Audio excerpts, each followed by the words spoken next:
ದುಬೈನಲ್ಲಿ ಸಂಭವಿಸಿದ ರಸ್ತೆ ಅಪಘಾತದಲ್ಲಿ ಗಂಭೀರವಾಗಿ ಗಾಯಗೊಂಡು ಕಳೆದ ಕೆಲವು ತಿಂಗಳುಗಳಿಂದ ಕೋಮಾದಲ್ಲಿದ್ದ ಕಿನ್ನಿಗೋಳಿಯ ಯುವತಿ ಮೇ 24ರಂದು ನಿಧನರಾಗಿದ್ದಾರೆ.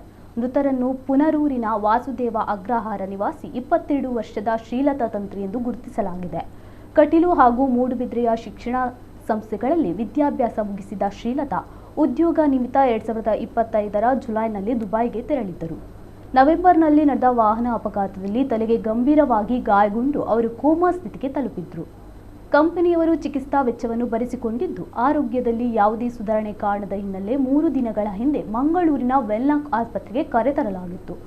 ಆದರೆ ಚಿಕಿತ್ಸೆ ಫಲಕಾರಿಯಾಗದೆ ಶ್ರೀಲತಾ ಮೇ 24ರಂದು ಕೊನೆಯುಸಿರೆಳೆದರು.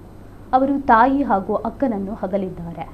ಪ್ರತಿಭಾನ್ವಿತ ಕಲಾವಿದೆಯಾಗಿದ್ದ ಶ್ರೀಲತಾ ಶಾಲಾ ಕಾಲೇಜು ದಿನಗಳಲ್ಲಿ ನೃತ್ಯಗಾರ್ತಿಯಾಗಿ, ರಾಜ್ಯಮಟ್ಟದ ಕ್ರೀಡಾಪಟುವಾಗಿ ಹಾಗೂ ವಿದ್ಯಾಭ್ಯಾಸದಲ್ಲಿ ಅತ್ಯುತ್ತಮ ವಿದ್ಯಾರ್ಥಿನಿಯಾಗಿ ಗುರುತಿಸಿಕೊಂಡಿದ್ರು.